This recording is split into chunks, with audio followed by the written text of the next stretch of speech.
Estamos haciendo esta gran serie donde estamos viendo la verdadera historia de la Biblia y estamos deteniéndonos en algunos lugares, pero sobre todo mirando que la Biblia tiene que ver con nosotros. No es solamente un montón de historias que hablan de algo pasado, sino que está hablando a nuestro corazón, nos muestra el carácter de Dios, nos muestra quiénes somos. Y podemos ver en la verdadera historia lo que Dios ha estado haciendo. Y quiero que sepas, con lo que llevamos hasta ahora, ya tú puedes resumirle la Biblia a una persona en 3 minutos. El centro de la Biblia. No le vas a poder hablar de todos los profetas, no le vas a poder hablar de todos los reyes, la división del reino del norte, del reino del sur. Pero todo esto nos muestra 3 puntos, 3 cosas rapidito. Primero, el anhelo de Dios, el Dios creador, el Dios todopoderoso de tener comunión con los seres humanos. Desde el principio lo vemos. Luego Dios llama a Abraham, construye una nación con el mismo deseo, tener comunión, habitar en medio del pueblo y tener comunión con los seres humanos. El pecado que entró al mundo ha hecho que todos los seres humanos nazcan con naturaleza pecaminosa, un ADN pecaminoso espiritual. Todos, no existe nadie que nazca sin esto. Todos nacemos así, por cuanto uno pecó, todos fuimos constituidos pecadores. Pero la historia de la Biblia no termina ahí. Toda la Biblia habla del plan de Dios para reconciliarnos con Él. El plan de Dios que comenzó con Abraham, con la nación, con Israel, los profetas, los reyes, Jesús, y termina con la iglesia en el Nuevo Testamento, como lo que Dios ideó para reconciliar al mundo con Él. Entonces podemos ver toda esa historia y hemos llegado al punto que vamos a estar estudiando hoy del libro de Nehemías. Recuerden que el Antiguo Testamento no está organizado de manera cronológica. Nehemías está en un punto importante, representa ese momento previo a la transición entre el Nuevo Testamento, entre el Antiguo y el Nuevo Testamento. Entonces es muy importante lo que sucede con él históricamente, pero más que una historia, más que un cuento, quiero que vean lo que Dios muestra de nosotros, lo que Dios muestra del corazón del hombre y lo que Dios muestra de su propio corazón y carácter. Y para eso, quiero que de una vez entremos en el punto número 1, que ya el punto número 1 nos dice algo muy importante. Dice, un acto de obediencia es mejor que 100 oraciones. Nos hemos vuelto religiosos algunos, no todos nosotros. Estoy hablando de mí, no estoy hablando de ustedes.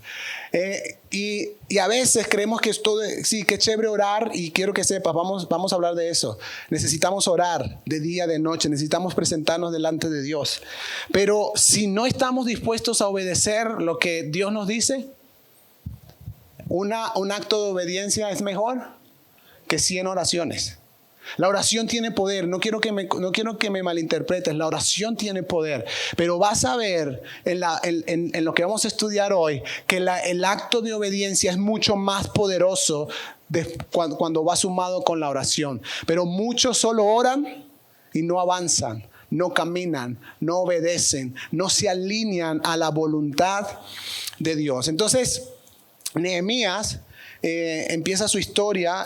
Antes ya habíamos hablado de esto. Un grupo de 50,000 exiliados había subido primero. Luego un segundo grupo había subido con Esdras de los exiliados y habían regresado a Jerusalén. Y este tercer grupo, este último grupo, se le permitió subir con Nehemías con el objetivo de reconstruir las murallas de Jerusalén. ¿Okay? ¿Por qué era tan importante las murallas en ese tiempo? Bueno, porque las murallas de una nación representaban la seguridad, representaban el resguardo de la ciudad, pero también representaba el controlar el comercio y el paso de la gente entre los que entraban, los que salían.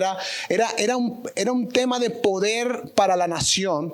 Y vamos a ver que Nehemías se pone esta tarea porque la pone Dios en su corazón y vemos cómo Dios lo respalda. Vamos a ver en Nehemías capítulo 1 del 1 al 4. Y dice, estas son las palabras de Nehemías, hijos de Jacalías.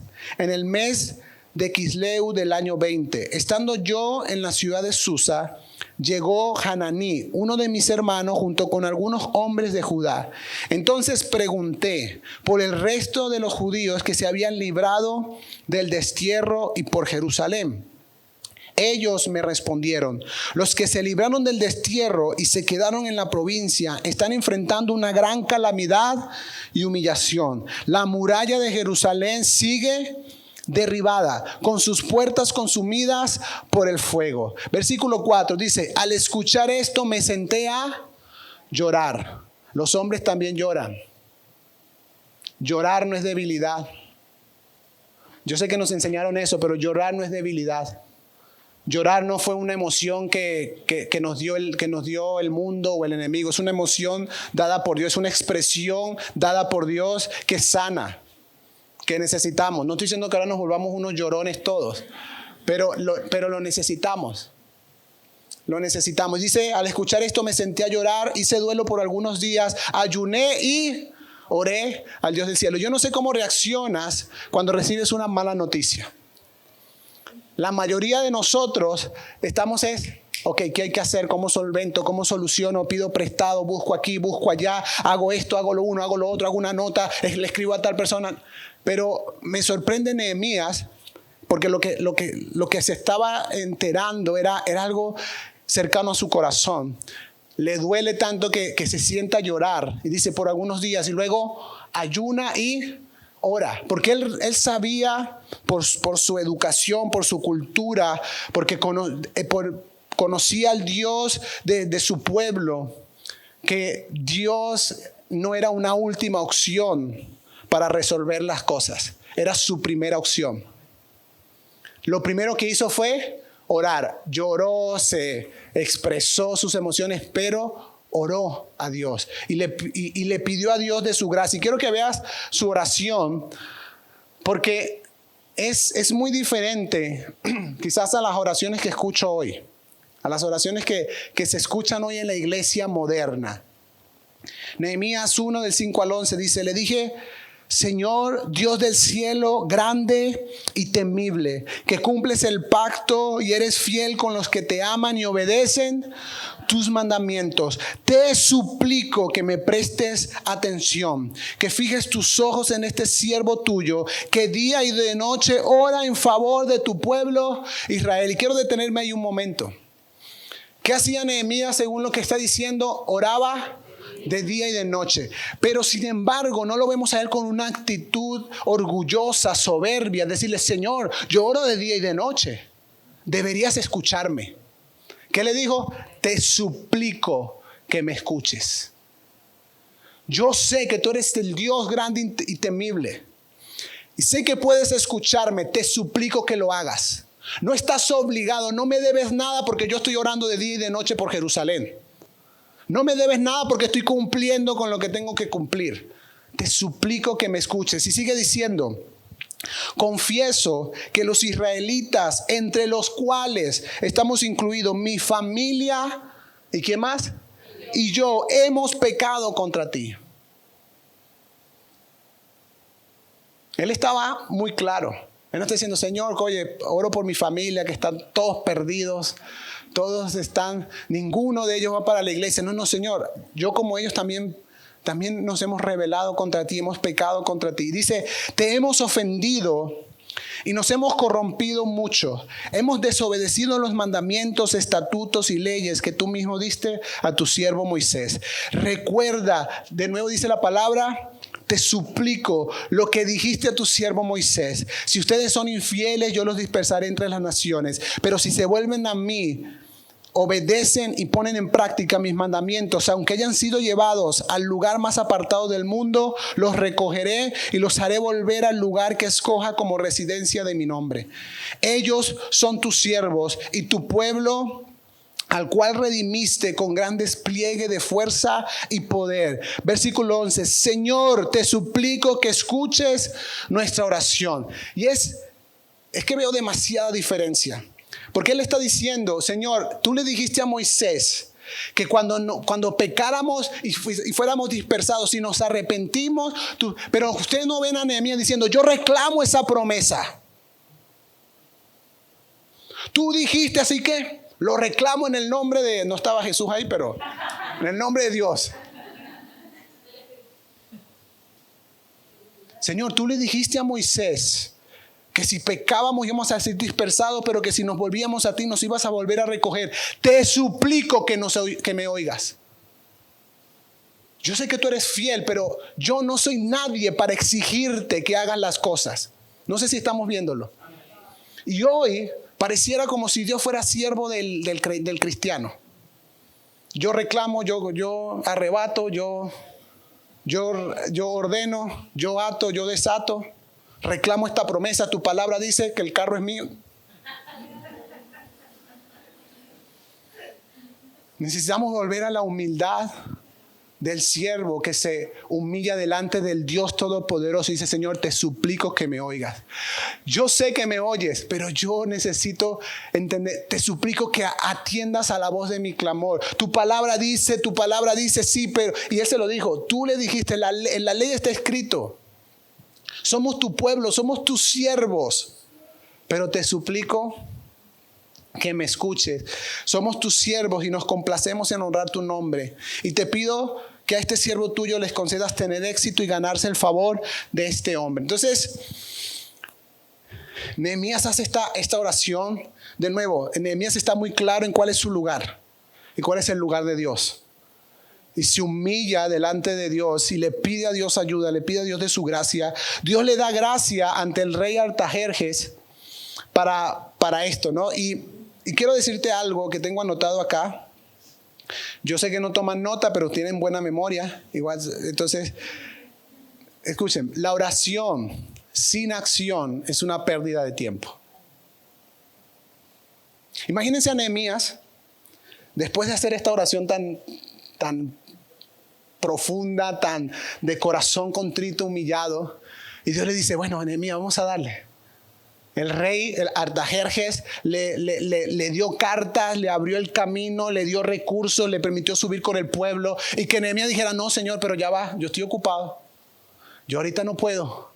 No, Señor, pero envía a otro. Entonces, muchas veces nosotros estamos orando por cosas en las que no estamos dispuestos luego a caminar. Muchos de nosotros estamos pidiendo cosas que no estamos dispuestos a esforzarnos para conseguir. Entonces te lo digo con respeto, estamos perdiendo el tiempo orando por cosas y no estamos dispuestos a tomar acción. Nehemías estaba dispuesto. Nehemías, en el momento en que se le dio la oportunidad, caminó. Sabía que iba a ser difícil, que iba a haber implicado un esfuerzo, implicaba trabajo, pero él no estaba atemorizado por eso. Estaba atemorizado porque el rey Artajerjes podía simplemente decirle: no me interesa tu pueblo, tú estás trabajando para mí, así que te quedas. De hecho, cuando lo ve triste y el rey le pregunta: ¿qué te pasa? Dice la Biblia, Nehemías, que se asustó mucho. ¿Por qué? Porque estar triste delante del rey implicaba que te mandaran a cortar la cabeza. El rey no quería gente triste haciendo las cosas de mala gana para él. Entonces, cuando lo ve triste, le pregunta, y Dios le dio esa gracia que el rey dijo: ¿sabes qué? Sube y yo te voy a dar cartas y van a llevarte madera. O sea, todo Dios le abrió el camino, pero Nehemías tenía que estar dispuesto a actuar. Oramos para que Dios nos transforme, nos hable, nos renueve, cambie nuestra manera de pensar, nuestra perspectiva, la manera en la que vemos las cosas. Oramos para ser corregidos, enseñados, sean enderezados nuestros caminos. Oramos por guía, por dirección. Pero si no estamos dispuestos a obedecer y a tomar acción, estamos perdiendo el tiempo, iglesia. Porque Dios va a responder. Escucha, la Biblia dice: clama a mí y yo te responderé. No está en tela de juicio la respuesta de Dios. Dios te va a responder. La pregunta es si tú estás dispuesto a alinearte a la respuesta de Dios. Si estás dispuesto a alinear tu voluntad, sujetarla a la voluntad de Dios. Esa es la gran pregunta. Entonces, Salmos 25:4, encontramos al salmista diciendo esto: Señor, hazme conocer tus caminos, enséñame tus sendas, encamíname en tu verdad y enséñame, porque tú eres el Dios de mi salvación y en ti pongo mi esperanza todo el día. Pero imagínense al salmista diciendo: Señor, enséñame tus caminos, enséñame tus sendas, y que Dios se los muestre y diga: tan bonitos, sí. Tan lindos tus caminos, bellos, son perfectos tus caminos. pero no estoy dispuesto a andar por ahí. Quiero seguir mi propio camino. Parece absurdo que alguien, pero eso, ¿sabes qué es lo que hacemos nosotros normalmente? El Señor te muestra el camino y tú sigues decidiendo. Estoy hablando de mí, no estoy hablando de ustedes. Seguimos decidiendo hacer lo que nosotros queremos. Y el Señor como, ¿para qué me preguntaste si...?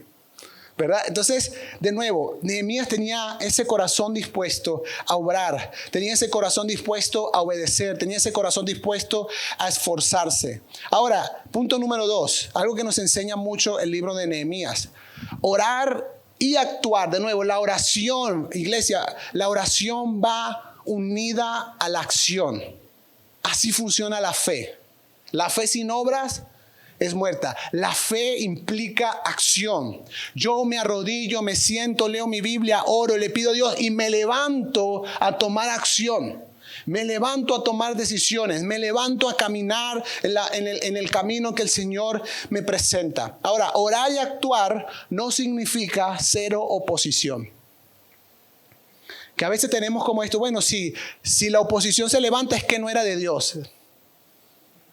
¿Será? Es que si se cierra la puerta es que no era de Dios. ¿Será? Nosotros no vivimos por las circunstancias, iglesia. Vivimos por la dirección de Dios. Si Dios ha dicho algo, aunque las puertas se cierren, nosotros seguimos avanzando. Aunque haya oposición, seguimos avanzando. Y Nehemías de nuevo está orando, toma acción, se alinea a la voluntad de Dios, al propósito de Dios. Créanme, no tenemos el tiempo para explicarlo. Él estaba muy cómodo siendo copero del rey. Él estaba muy bien. Él no tenía necesidad de someterse a un esfuerzo, a emprender un camino, a trabajar. Él no tenía necesidad de hacer nada. Él estaba bien. Pero él en su oración estaba dispuesto, que si Dios le decía ve, él estaba dispuesto a dejarlo, lo que tenía, y a ir. En Nehemías 4 vemos lo que sucedió con la parte de la oposición que recibió el pueblo en la tarea de la reconstrucción del muro de Jerusalén. Entonces dice, cuando Sanbalat se enteró, si quieren saber quién es Sanbalat, lean los capítulos anteriores y ahí lo va a poder ver. Dice, cuando se enteró que estábamos reconstruyendo la muralla, se enojó muchísimo y se burló de los judíos. Ante sus compañeros y el ejército de Samaria dijo, ¿qué están haciendo estos débiles judíos? ¿Creen que se les va a dejar que reconstruyan y que vuelvan a ofrecer sacrificios? ¿Piensan acaso terminar en un solo día? ¿Cómo creen que esas piedras quemadas de esos escombros van a hacer algo nuevo? Y Tobías el amonita que estaba junto a él añadió, hasta una zorra, si se sube en ese montón de piedras, lo echa abajo. Por eso, versículo 4, oramos. ¿Qué hizo Nehemías? Nehemías nos enseña mucho. Ante la oposición dice, por eso oramos. No fue que Nehemías dijo, bueno, vamos a resolver esto, ¿vale? Vamos a ver qué hacemos. No, primero vamos a resolverlo, pero primero oramos. Y dice, ¿dónde me quedé? Aquí, versículo 4, por eso oramos. Escucha, Dios nuestro, cómo se burlan de nosotros. Haz que sus ofensas recaigan sobre ellos mismos. Entrégalos a sus enemigos, que los lleven en cautiverio. No pases por alto su maldad, ni olvides sus pecados, porque provocan la ira de los que reconstruyen. Versículo 6, continuamos. Oró y siguió trabajando. Lo pueden ver, ¿verdad? Lo pueden ver conmigo. Oración y acción juntas. Dice, oramos, Señor, mira lo que está pasando, mira la oposición, amén. Vamos a seguir. Porque eso es la fe. Dios está conmigo, ahora le presento mi situación a Dios, le presento mis problemas a Dios y sigo haciendo lo que Dios me llamó a hacer. No me detengo. Bueno, Señor, voy a esperar aquí a que tú hagas lo que te acabo de pedir con nuestros enemigos y cuando ellos se vayan, continúo con la... No, yo sigo. Yo sigo porque creo que voy a ver la bondad de Dios, porque creo que voy a ver la respuesta de Dios, porque creo que voy a ver la protección de Dios mientras sigo avanzando. La oposición, iglesia, es parte de la vida.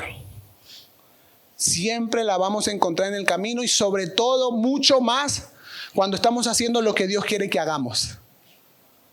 Cuando estamos haciendo lo que Dios nos ha enviado a hacer, el camino no se va a abrir, no es como en las películas, ¿verdad? Que, Señor, si se abre la puerta es porque eres de ti. No, Dios no funciona así.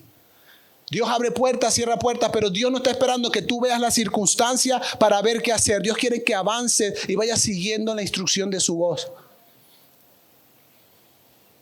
Ahora, ¿por qué ocurre esto? Jesús lo dejó claro, dice, en el mundo tendrán aflicciones, oposición.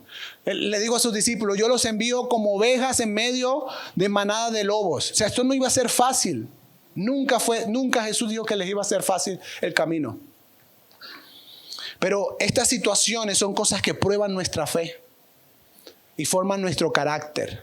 Y era parte también de lo que Dios estaba haciendo con el pueblo. Versículo 9, más adelante, dice, oramos otra vez. Este hombre se la pasaba en eso. Oramos entonces a nuestro Dios y decidimos montar guardia de nuevo. Oramos y tomamos acción. Oramos a Dios, Señor, por favor, lo que haz, ayúdanos. Y decidimos hacer algo. Porque es que la verdad, iglesia, y le pido al Espíritu Santo que me dé, que yo me pueda estar comunicando correctamente. Porque la verdad, en esa oficina, cuando nos sentamos a hablar con la gente, veo gente que ora mucho y no hace nada. Veo gente que está de brazos cruzados. Bueno, aquí esperando en Dios, pastor. No, la espera en Dios. La imagen bíblica que tienes que tener no es una espera donde estás sentado de brazos cruzados a que Dios haga algo. La espera en Dios es que tú dices, Señor, yo espero en ti y voy avanzando y sé que el camino se va a abrir. La espera en Dios no es una espera pasiva. Y vuelve él. Oramos entonces a nuestro Dios y decidimos montar guardia día y noche para defendernos de ellos. Por su parte, la gente de Judá decía, los cargadores desfallecen, pues son muchos los escombros. No vamos a poder reconstruir esta muralla. Y se estaban desanimando, ¿verdad? Y nuestros enemigos maquinaban, les caeremos por sorpresa y los mataremos. Y así haremos que la obra se suspenda. Algunos de los judíos que vivían cerca de ellos venían hasta 10 veces y nos advertían, los van a atacar por todos lados. Así que puse a la gente por familias con sus espadas, lanzas y arcos detrás de la muralla en los lugares más vulnerables y desguarnecidos. Luego de examinar la situación, me levanté y le dije a los nobles y oficiales y a todo el pueblo, no les tengan miedo, acuérdense del Señor. La situación está difícil, ¿sí? No tengan miedo, acuérdense del Señor. Y dice que es grande y temible. Ahora, ese acuérdense del Señor es no, el Señor está con nosotros, tranquilo, todo va a estar bien. No, acuérdense del Señor que es grande y peleen por sus hermanos, por sus hijos e hijas, por sus esposas y sus hogares. Confíen en Dios y peleen.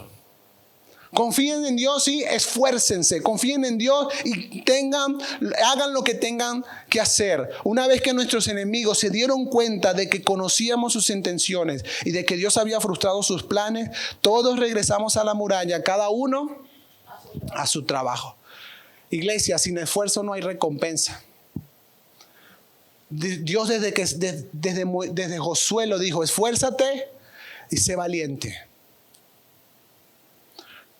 Tenemos que orar, necesitamos la Biblia. Voy a terminar con eso, pero de nada, solo somos religiosos si oramos y leemos la Biblia y no estamos dispuestos a esforzarnos y ser valientes en nuestra vida. Si no estamos dispuestos a esforzarnos y ser valientes para caminar en las cosas que Dios anhela que hagamos, para trabajar en lo que Dios quiere que trabajemos. Miren, la reconstrucción del muro de Jerusalén era algo mayor a lo que estaba sucediendo físicamente. Dios estaba reconstruyendo la fe de un pueblo. Porque era un pueblo que venía de nuevo, ¿de dónde? Del cautiverio. Ya habían pasado generaciones. Seguramente muchos de los que estaban trabajando ahí nacieron en el cautiverio. Y habían oído historias de ese Dios que los había sacado de Egipto. De ese Dios que había hecho cosas. Pero nacieron siendo esclavos y cautivos. Y Dios estaba por medio de esto también reconstruyendo su fe. Y reconstruyendo la imagen que tenían ellos de quién era Dios. Y el pueblo empezó en este proceso. Ahora, Nehemías sabía que Dios estaba con él. Y saber que Dios está con nosotros, iglesia, no tiene que ver con las circunstancias. Tiene que ver con fe. Porque cuando nuestros ojos están en la circunstancia, es cuando hacemos preguntas como estas. Si Dios está conmigo, ¿por qué está pasándome esto? ¿Se ha hecho esa pregunta alguna vez? Si Dios está conmigo, ¿por qué me está sucediendo esto? Si Dios está conmigo, ¿por qué no me está saliendo esto bien? Las circunstancias no validan si Dios está conmigo o no está conmigo. La fe va más allá.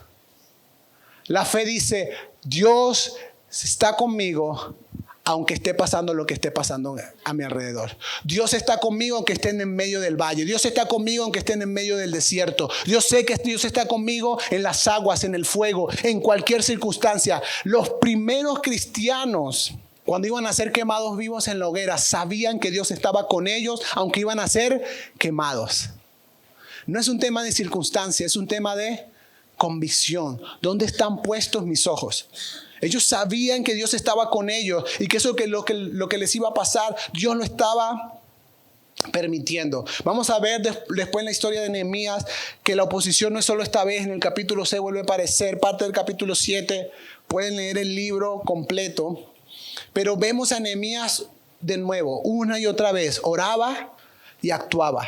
Oraba y accionaba. Oraba y caminaba y animaba a los otros a continuar. Tanto que la Biblia relata ahí en el libro de Nehemías que hubo un momento en que dice, con una mano sosteníamos la espada y con la otra reconstruíamos el muro. Imagínense la escena.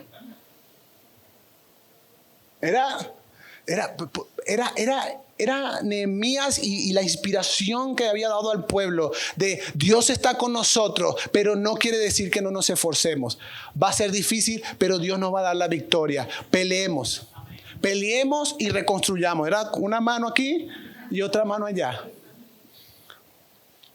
Pero quiero que sepas que Nehemías terminó la tarea.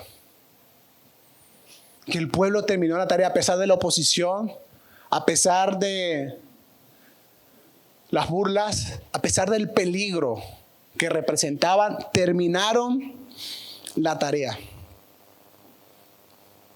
La vida cristiana, lo importante no es cómo comenzamos, sino cómo terminamos.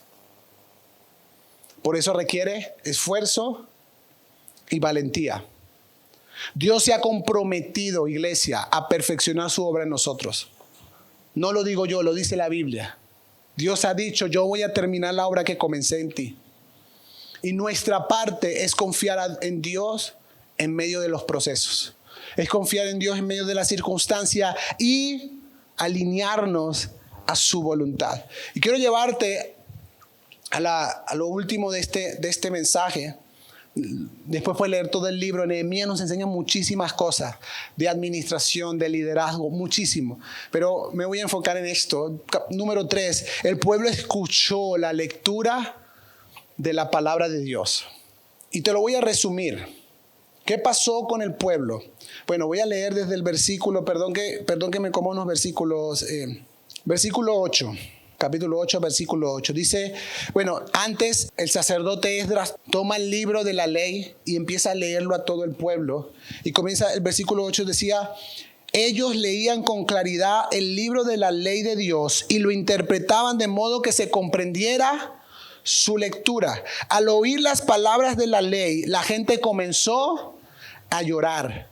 Por eso el gobernador Nehemías, el sacerdote y maestro Esdras y los levitas que enseñaban al pueblo dijeron, no lloren ni se pongan tristes, porque este día ha sido consagrado al Señor su Dios. Luego Nehemías añadió, ya pueden irse, coman bien, tomen bebidas dulces y compartan su comida con quienes no tengan nada, porque este día ha sido consagrado a nuestro Señor. No estén tristes, pues el gozo del Señor es su fortaleza. También los levitas tranquilizaban a todo el pueblo y les decían, tranquilos, no estén tristes, que este es un día santo. Así que todo el pueblo se fue a comer, beber, compartir su comida y a celebrar con gran alegría. Y dice la Biblia, porque habían comprendido lo que se les había enseñado. Miren, de nuevo, ellos se pusieron a llorar porque se dieron cuenta de cuán lejos habían estado de la ley de Dios. No lo dimensionamos porque lo leemos así muy rápido. Este pueblo había perdido la capacidad de entender el idioma hebreo porque venían del cautiverio. Y una de las cosas que hacían en el cautiverio era cambiarles el idioma, que hablaran la lengua que se hablaba en la nación que los había conquistado. Entonces muchos de ellos no podían comprender en su totalidad el hebreo. Por eso los levitas, Esdras iba leyendo y los levitas le iban interpretando lo que leía para que lo comprendieran. Y el pueblo lo comprendió tanto que primero se puso a llorar, porque muchos de ellos nacieron en el cautiverio. Y es muy probable que muchos de ellos llegaran a la conclusión: esto fue lo que pasó. Con razón nos ha pasado, con razón hemos vivido lo que hemos vivido. Hemos estado haciendo todo lo contrario a lo que la ley de Dios dice. Entonces, miren, la última vez que el pueblo se había reunido todos como uno solo en Nehemías 8, antes de eso, fueron 140 años antes. 140 años habían pasado en que todo el pueblo había estado unido y congregados en un solo lugar. Era un tiempo, por eso Nehemías dice: este es un día santo, y los levitas, este es un día importante. Sí, arrepintámonos, pero vamos a alegrarnos de que Dios nos ha permitido esto. Y algo bien curioso que pasa, ellos leyendo la ley se dan cuenta que en el mes número 7 debían hacer las fiestas del tabernáculo. Lo acababan de leer. Entonces toman el tiempo y dicen: ¿saben qué? Apliquemos lo que la palabra dice. Estamos justo en la fecha para hacer la fiesta de los tabernáculos. Hicieron la fiesta de los tabernáculos, y lees el capítulo 8 completo. Hicieron todo lo que como la ley decía que debía hacerse la fiesta de los tabernáculos. Y las fiestas eran algo importante, sobre todo esta fiesta, porque representaba el recuerdo, la memoria de cómo Dios estuvo con Israel en el desierto. Les recordaba que Dios era el que les daba las cosechas cada año, y les recordaba que la presencia de Dios estaba con su pueblo. Entonces ellos tomaron este tiempo para hacer esta fiesta. El pueblo escuchó la palabra de Dios. Hubo gente que se la explicara porque no la podían comprender. Algunos no podían comprender totalmente el hebreo. Entonces hubo levitas que se las interpretaron y la comprendieron totalmente, pero no se quedaron allí. La llevaron a la práctica. Ellos entendieron que la palabra de Dios nos insta a hacer algo. Nos llama a hacer algo. Nos muestra el camino al que tenemos que alinearnos, al que tenemos que obedecer. Ya Santiago, en el Nuevo Testamento, Santiago 1:22 dice: no se contenten solo con oír la palabra, pues así se engañan ustedes mismos. Llévenla a la práctica. El pueblo se alegró tanto de haber comprendido la palabra, pero y a veces nos pasa a nosotros también, ¿verdad? De repente escuchamos una enseñanza, leemos algo en nuestras Biblias y decimos: esto está tremendo, qué chévere. Pero Santiago dice: no se alegren no se contenten solo con oírla. No te contentes con que leíste algo en la mañana y dices: wow, ¿verdad? Y de repente dice: llévenla a la práctica. Si solo se contentan con oírla, se están engañando a ustedes mismos. Jesús lo dijo en Mateo 7, dice: cualquiera que oye mis palabras y las hace, le compararé a un hombre prudente que construye su casa sobre la roca. Y cualquiera que la oye y no la hace, será un hombre imprudente que construye su casa sobre la arena. Tormenta para ambos, una casa se cayó, la otra no. ¿Quién decidió cuál casa se iba a caer y cuál no? ¿Quién decidió? No fue Dios. No fue que: mira, tu casa te quedó como fea, Fue decisión del que escuchó la palabra. Y estamos en un tiempo, iglesia, en el que necesitamos volver a la Biblia. Porque hoy la Biblia es lo que Dios utiliza para reconstruir los muros de tu vida. Porque hoy la palabra de Dios es lo que Dios utiliza para edificar su reino en tu corazón. Porque imagina tu mente hoy como un lugar con muros destruidos por la educación que recibimos, la cultura en la que vivimos, un sistema que se opone a Dios, conceptos equivocados, malos ejemplos, traumas, todo lo que hemos vivido. Y la palabra de Dios empieza a edificar, la palabra de Dios empieza a construir, la palabra de Dios empieza a traer conceptos correctos, empieza a sacar la basura, empieza a sacar lo quemado, empieza a sacar lo que no sirve. Eso hace la palabra de Dios. Y yo no sé cómo hace la gente, cómo hace el creyente para vivir su vida cristiana sin orar y sin leer la Biblia. Sinceramente no sé cómo hace, porque es imposible. Vivirán una religión, pero no van a poder vivir la vida cristiana que Dios nos ha llamado a vivir. Porque para eso lo necesitamos a Él. Para eso lo necesitamos a Él. Necesitamos orar, necesitamos tomar acción, necesitamos leer la Biblia y tomar acción con lo que leemos. La palabra de Dios no es un lugar al que vamos para buscar promesas. ¿Hay promesas en la palabra de Dios? Sí, pero no buscamos la Biblia para eso. No es que vamos a ver qué me promete Dios porque quiero que me vaya bien en el emprendimiento, que me vaya bien en el negocio. No es un lugar para buscar promesas. Hay promesas, pero no es un lugar para buscar promesas solamente.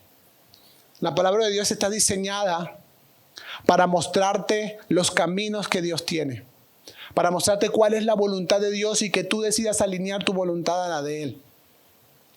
Está diseñada para mostrarte el corazón de Dios, el carácter de Dios, la obra de Dios. Y está diseñada, iglesia, para mostrarte algo que el espejo de tu casa no te puede mostrar.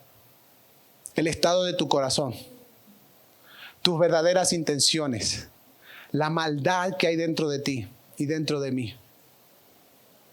De repente en la Biblia te lo muestra claramente, para que te arrepientas, para que te humilles y para que se te quite la idea que tienen algunos hijos de Dios, que no, yo soy hijo de Dios y entonces Dios me va a respaldar porque soy hijo de Dios, Dios me va a ayudar. No.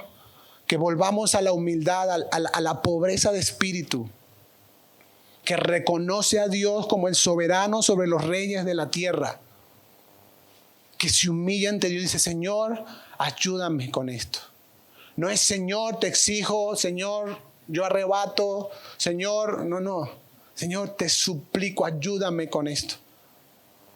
Esta semana alguien me escribía, me decía, es que pastor, es que no me siento digno. Siento que no pertenezco al pueblo de Dios, a la familia de Dios, que no soy digno de nada de lo que Dios ha hecho por mí. Y le escribí a esta persona y le dije, ninguno de nosotros lo es. Ninguno. De hecho, el problema que le ocurre a algunos creyentes es empezar a creer que por lo que hace se vuelve digno delante de Dios. Eso es una mentira del enemigo. Lo único que nos ha hecho digno delante de Dios fue el sacrificio de Cristo Jesús, no lo que nosotros hacemos. Dependemos de su misericordia y su gracia todos los días. Yo no puedo y que Dios me permita ser libre de eso siempre.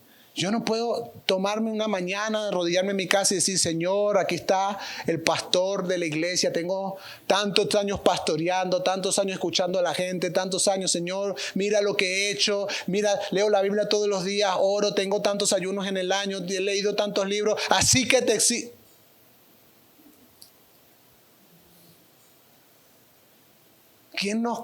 Porque es en el corazón humano, pero ¿de dónde nace tanta soberbia delante de Dios? No se nos puede olvidar que todo lo que tenemos, que todo lo que alcancemos, que todo lo que logremos, que todo lo que Dios nos permita en esta vida es por su misericordia, no porque lo merecemos. que me vaya bien en lo que estoy emprendiendo, no es que yo lo merezca, es misericordia. Y esa actitud y ese corazón me van a ayudar a permanecer en oración y en la Biblia. Porque el soberbio llega un momento en que dice, ya no necesito orar. Y si ya, soy el pastor, que oren los demás. Yo más bien le enseño a la gente a orar, pero yo no necesito. Soberbia. No, ya yo me he leído la Biblia ya, sí, yo me la he leído completa 4 veces. Ya no necesito leerla, ya me la sé. Soberbia. Y lamentablemente está como abundando en las iglesias.